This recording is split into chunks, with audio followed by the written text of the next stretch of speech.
Hello, I'm Kurt Lidke, Executive Director of Klamath Film, and you just watched Augury, a short film in our Southern Shorts category. With us is the film's director, Greg Franklin. Greg, thank you so much for joining us.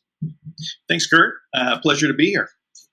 So, Augury, I'm not sure if younger folks would pick up on the nod with this film, but I got it right away as a fan of old black and white stuff that this is in every sense a loving tribute to classic Hitchcock-inspired TV shows like The Outer Limits and Twilight Zone, programs that by today's standards are very mild as far as the scares go, but back in the era were terrifying, and they always Right. had these great twists to them. And I take it you grew up loving those shows to then make a film that so closely pays homage to that style, right? Yes, exactly right. I grew up watching a lot of TV. I was a kid of the '70s, or watching a lot of the '70s show. But I loved watching Rod Serling, Twilight Zone, Night Gallery, Alfred Hitchcock Presents, all of those classic thriller sort of like twist ending stories that you just kept you like glued in. And you're right, it is an homage. My story is, and I want it to be accessible to any age. I wanted anybody from 5, 6 years old to 96 years old, whatever, watching it, and not worry about language or sexual stuff going on. Just a really great story that just keeps you kind of glued in and kind of has a twist ending. And that was what I was going for.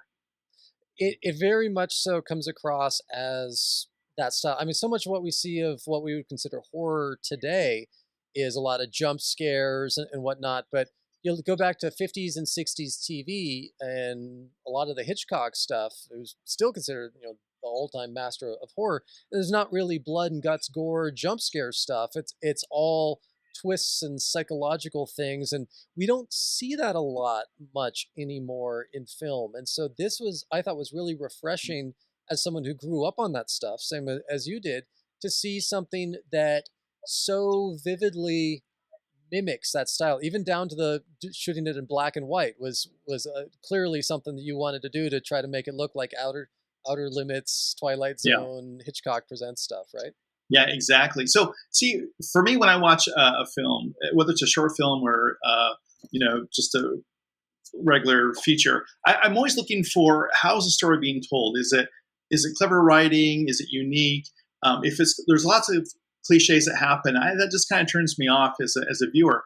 So I want my stories to be interesting enough that when you watch it, you're going, okay, this seems familiar to me because I've seen this type of storytelling before, like with the camera angles and the shadows and just the way that the actors are saying certain lines.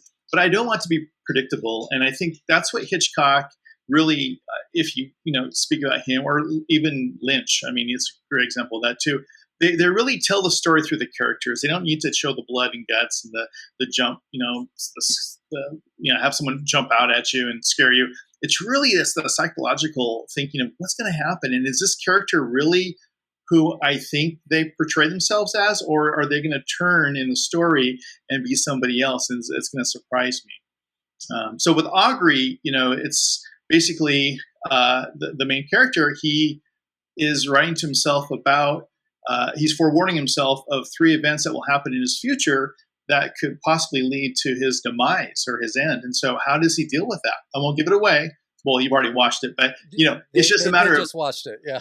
yeah. It's just, yeah, right. It's just a matter though of how does the character deal with that, and how do they use their surroundings to kind of get through that story. So it has to be clever.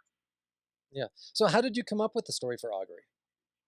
Well, so, I think all great stories, I think everybody has a great story in them, or stories. And so I was thinking, oh man, I would just love to tell like a really clever kind of twist ending story.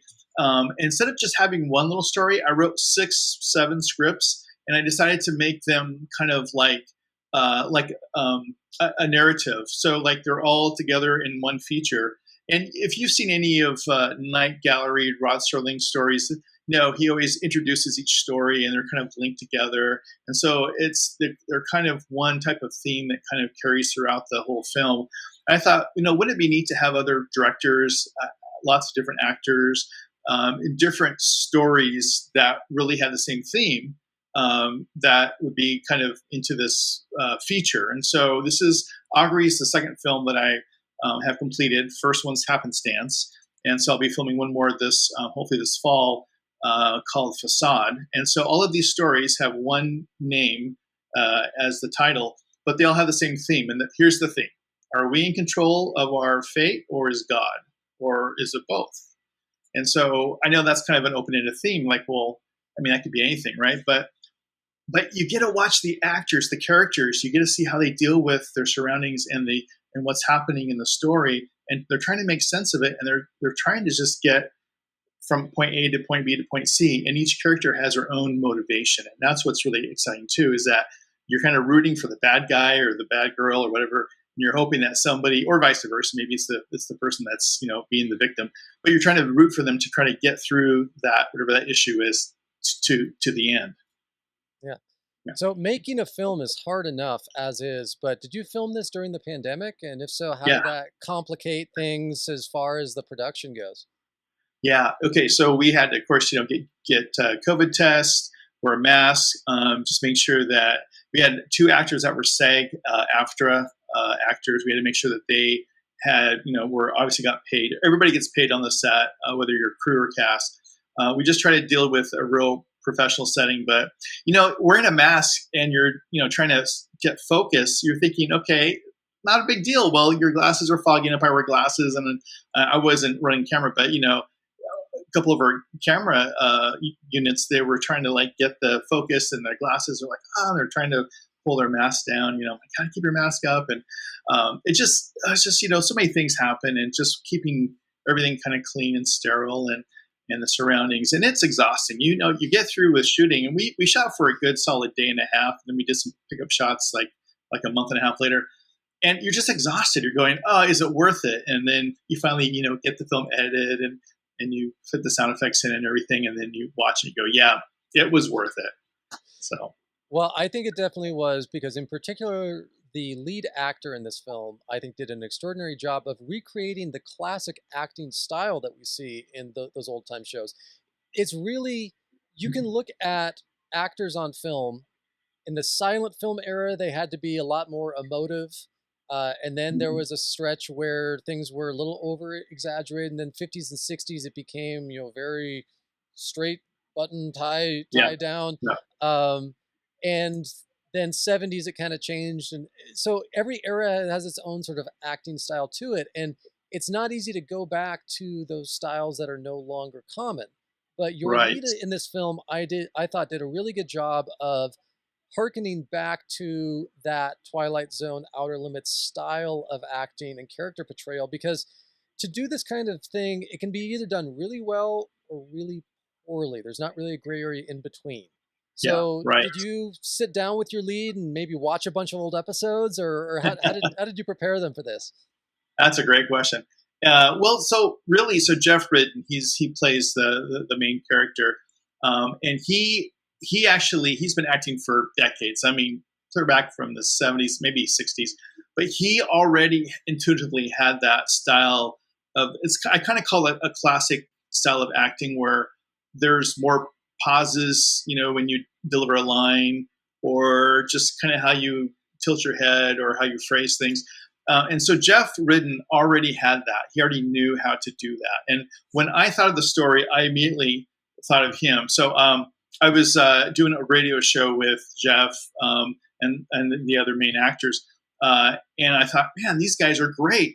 They would be really good in a short story. And so I just thought, how would I write in their voices, right? So I was thinking about the characters and their personalities. And with Jeff, who played the main lead, he really, when I was writing this, I was hearing his voice. And so for me, the phrasing of the lines really came from how he was as an actor. And I think that's key. If you're going to cast somebody, cast them well and make sure that the story fits. I've seen lots of films and even a lot of short films that I just thought, oh man, the character was not right. It was a good story, but it just wasn't cast very well. Right, right. Yeah, Some actors that are just put into roles, and you're like, why? yeah, Someone's yeah, manager somewhere got them connected, but clearly they're like, yeah, and there's all sorts of examples of that throughout Hollywood history too. I mean, you look back at some of the whitewashing that went on. Like Mickey Rooney in Breakfast at Tiffany's is about as cringeworthy as it gets in today's culture. John Wayne Exactly. playing Genghis Khan. Yeah. Uh, Oh, yeah. Yeah. yeah, Yeah. And I was gonna say that brings up a good point. I think if you have a person of color, definitely cast him, in that right role. And uh, we're in Southern Oregon, and for whatever that is, sometimes you only have access to just one type of actor, whether it's a way that they, do the lines or just how they look on screen. It's just I just want to open that up and just make sure that the actor fits that role. And I'm excited too because I really want to cast more folks of color. I want to do more, ethnicity in my films and not just keep it like all just one type of race. And so, yeah, right. So we talked about it a little bit, but what I find so interesting about those classic horror shows of the past was that that episodes rarely ever had jump scares or anything that was scary, but it was always a twist. And now the guy who gets credit for always having twists in his films is M. Night Shyamalan, but um, Twilight yeah, Zone and Outer Limits, they were doing that every week back in the day, yeah. and honestly, they were doing it better than Shyamalan has ever done it on a weekly basis. And I really love the twist that you have in this. So how did you come up with your ending concept to kind of make all of it connect? Yeah. So I thought, okay, what are some of the props in the story that the actor's using? And the calendar was a big prop because he's writing himself notes about what's going to happen to him in the future, like a week or a few days in the future. And so I knew the calendar was kind of a driving. It was like actually another character in the story. It's kind of a driving force for the character to try to make it to that past that date or that time. And so when he's sitting there at the very last, and he's with his friends and they're playing cards, and he's really not there to play cards. He's really there for them to kind of see him through the 9 o'clock, last ring of the bell to see if he's going to stay alive or not, because the note forewarned of him dying at 9 o'clock. Once that happens, he's like, oh, I made it. And then what I love about any story is that if you do it right, then the viewer says, "Wow, yay, you made it!" And they're so excited. And then there's this relief that happens, and then you have the next scene, and then you're going, "Uh oh, Right. is this? Yeah, what's going to happen here?" And so I thought, there has to be a little bit of a mistake that happens with the character. They may not notice something, or the viewer might see it and go and make that connection, but hopefully not figured out, at the end. But it has to be something where the character has overlooked something, or it just was not apparent to them, whether the viewer knew it or not. And that Hitchcock always would do that. He would show the viewer stuff that the main characters or whoever didn't know, and then you kind of are putting the pieces together before the characters get it, and you go, "Oh no, this is going to happen." So that was kind of my inspiration. Was like, are we going to figure out what's going to happen to the character at the very end? And hopefully you don't. Hopefully it's a surprise. Uh, any aspect of the story that you filmed and hit the cutting room floor? Because it sounds like if you're writing specifically for an actor, that you were able to kind of get the whole thing in. Yeah, actually, everything fit well. But what happens to me a lot is that I'll go to edit and I'll go, "Oh no, I really wish I had this little piece, or I wish I Right. had some of these lines." And what happened with this story is Pam Ward, she plays the church lady, and I think that's just a wonderful short little scene. And I really needed. When I first had written that, it was just her, just simply, just simply coming in and saying, "Hey, would you read the bingo numbers?" And then that was going to be it. And then he was just going to walk across the street and possibly get hit by a truck, whatever. But I wanted to kind of play with the character and have her, like, she'd always say the word accident. Like, if you notice, she said that like 3 times. And in his letter, that warns himself that he's going to have an accident. This is the first, this is actually the first note that he writes himself. He, it's one of those things where you just think, man, that is so important that I have that. It kind of elevates the story and it kind of pushes it along. There has to be these little arcs. And I was reading, I forgot, I think it was maybe when Hitchcock was being interviewed by Truffaut, is that right? Is that his name? I forget his French name. But Hitchcock said there always has to be a little arc in every little segment. So if you're filming something, even if it's for half a minute or a minute, there has to be a little arc that happens with the character to push it along to the next scene. Because if you don't do that, then why have it in the scene? Everything has to be there for a reason. Don't, and this is so important. I said, don't waste 1 second of film or frame if you don't push the story along. And so I'm always thinking about that as am I doing something? Is it going to push along, or is it just extra stuff that I don't need? So yeah. And inevitably, even with the most serious of films and stories, there's always little bloopers or little mistakes or memorable moments on set. Anything stand out from the production of Augury that still makes you chuckle to this day? Yeah, well, so for Augury, it was just you get four guys in a room, and they're and here's the thing: none of the guys knew how to play poker. I kid you not, and that was important. That it had to look somewhat real, And I played poker before, and so and then some of the crew had not played poker. So I'm trying to direct, but I'm trying to say, hey guys, you have to, here's how you bet. You have to, put the cards first at the bet, and then you take a card and then bet again. And these guys, none of them have played poker. And I'm like, how could you not play poker? And this is like so important to the story that it looked real. So if you look at the first part of the story of the movie, you're going to see it may not look like it flows. Some people are betting before other people, and so for me that was just kind of funny. I'm like, okay, I hope people are not too critical of that. But the whole time I was filming that, I'm like, oh my gosh, is this going to work out? And it did, but it was just hilarious. And those guys are great, though. They're all friends, and I think they're just great actors. So. Okay. So what do you hope that people take away from watching Augury? Well, I hope that they just really enjoy the way the story is being told. That it's just an honest, pure way of telling a story that doesn't involve sex or bad language or blood and guts. It's just basically driven by characters and the script, the written word, and that anybody can enjoy it. That it's entertaining, is fresh, and that after you're watching this, you go, wow, that was a really clever story, And I just hope it inspires people, even people out there that maybe want to do film and don't know how to write a story or how to get involved. I hope that inspires people to say, hey, you can write a story like that. It's not that difficult.